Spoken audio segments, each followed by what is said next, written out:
साथियों, आज भारत में सरकार के द्वारा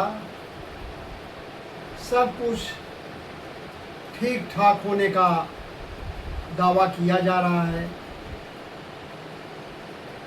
इन्हीं बातों के समर्थन में मीडिया में भी सब कुछ ठीक ठाक होने का दावा किया जा रहा है।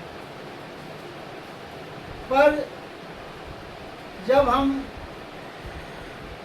सरकार के कही हुई बातों को किसी मापदंड के आधार पर नापते हैं तो हम पाते हैं कि सब कुछ जब ठीक ठाक है तो डॉलर के मुकाबले रुपया क्यों गिर रहा है।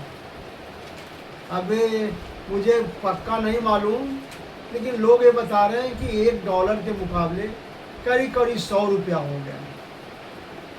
जब सब ठीक ठाक है तो पेट्रोल के भाव क्यों बढ़ रहे हैं। एक अखबार ने यह कहा कि 1 लीटर पेट्रोल का जो कीमत है उसमें आधा भारत सरकार और राज्य सरकार का टैक्स है, पेट्रोल पंप का भी। जबकि इसी के मुकाबले नेपाल और भूटान में पेट्रोल सस्ता है, पाकिस्तान में भी सस्ता है, क्योंकि वहाँ सरकार का टैक्स कम है। और हमें देखते हैं कि पहले जो हम निर्यात करते थे, अब निर्यात में बेतहासा कमी आई है। हम हर चीज़ आयात पर निर्भर कर रहे हैं। कोई विदेशी आदमी या देश का ही कोई पूंजीपति अपने देश में व्यापार के लिए कोई पूंजी लगाने के लिए तैयार नहीं है। हम ये भी देखते हैं कि किसानों का हालत दिनों दिन लाचार होता जा रहा है। उनके बेटा किसानी करना नहीं चाह रहे हैं क्योंकि उसमें मुनाफा नहीं है, और सरकार की जो गलत नीति है, केवल भाषण है, उससे उनका परवरिश नहीं हो पा रहा है।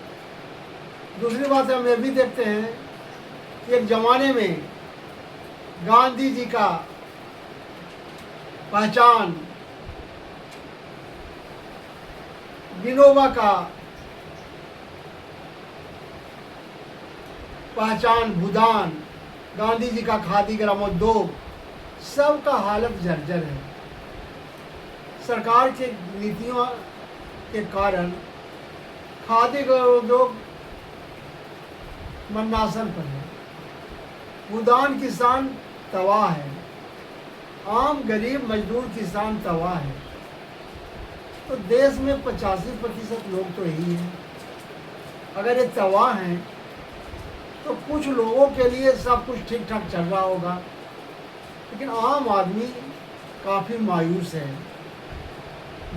और हम यह निवेदन करना चाहेंगे बिहार की जनता से, भारत की सरकार से, बिहार की सरकार से, कि सरकार का काम ठीक ठाक केवल अखबार में नहीं हो, भाषणों में नहीं हो, बल्कि ज़मीन पर दिखना चाहिए।